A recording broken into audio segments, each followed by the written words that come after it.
कुड़ी उड़ी छोड़ दो, तेरा रेडी मिशन पे ध्यान दे, मिशन पे। स्टार्ट। महोदय, शिक्षा को लेकर स्वाधीनता के साथ ही हमारे देश के नेता अपनी चिंता प्रकट करने लगे थे और आज भी चिंतित हैं। भारत के प्रथम राष्ट्रपति डॉक्टर राजेंद्र प्रसाद और प्रथम प्रधानमंत्री जवाहरलाल नेहरू से लेकर आज तक सभी नेता एवं विचारक देश की शिक्षा पद्धति को दोषपूर्ण मानते हैं, परंतु अभी तक कोई सुनिर्दिष्ट नीति नहीं बना पाए। कितने ही प्रयोग किए गए, परंतु कोई भी कारगर सिद्ध नहीं हुआ। अभी तक हम यह तय नहीं कर पाए कि हमारे बच्चों को क्या पढ़ाया जाए। हम यह भी नहीं सोच पाए कि हमारी अगली पीढ़ी किस तरह की बने। हम अपनी शिक्षा नीति का उद्देश्य भी तय नहीं कर पाए। बड़ी से बड़ी आवाज़ रोजगार पक्ष में उठाई जा रही है। रोजगार ही पढ़ाई लिखाई का परमार्थ बन गया है और वह भी हम नहीं दे पाए हैं। इसी बीच विचार में 2 पीढ़ियाँ बीत गईं। सबसे बड़ी मज़ेदार बात यह है कि पिछली पीढ़ियों में हम देश को साक्षर भी नहीं बना पाए।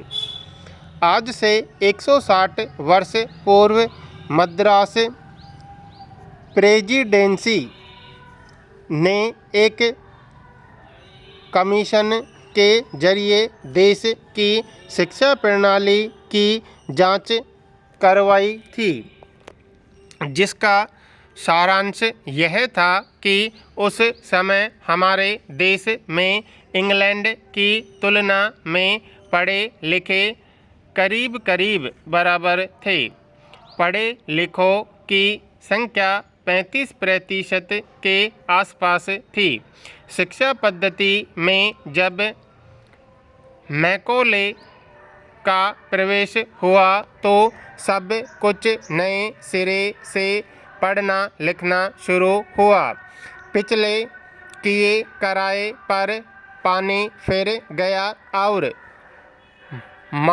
मैकॉले छाप शिक्षा नीति के लागू होने का जो कुल परिणाम सामने आया वह यह कि आज 160 वर्ष बाद भी लगभग उतने ही निरक्षर हैं। यदि मूल शिक्षा पद्धति लागू रहती तो यह देश आज कहाँ पहुँचता सहज ही समझ में आ सकता है।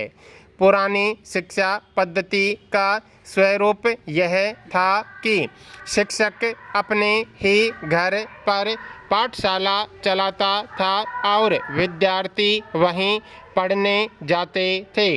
शिक्षा के योगक्षेप की व्यवस्था बच्चों के माता पिता अपनी इच्छा से करते थे।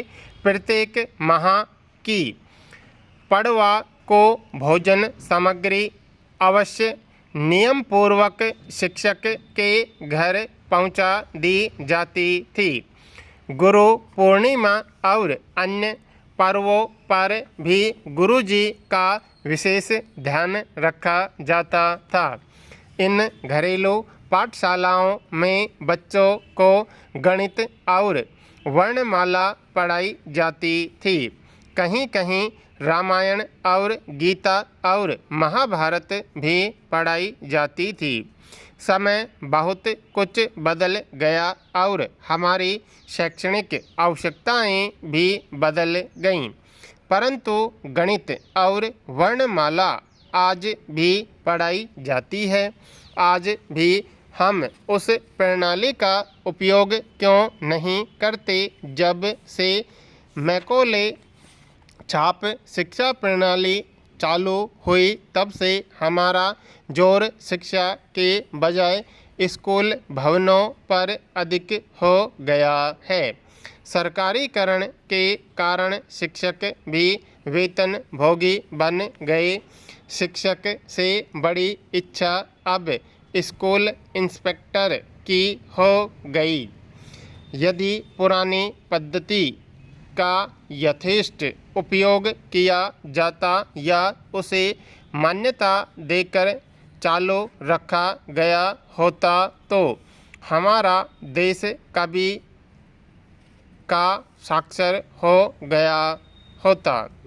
उन पाठशालाओं में जो गणित पढ़ाई जाती थी वह आज की तुलना में कहीं अधिक अच्छी थी।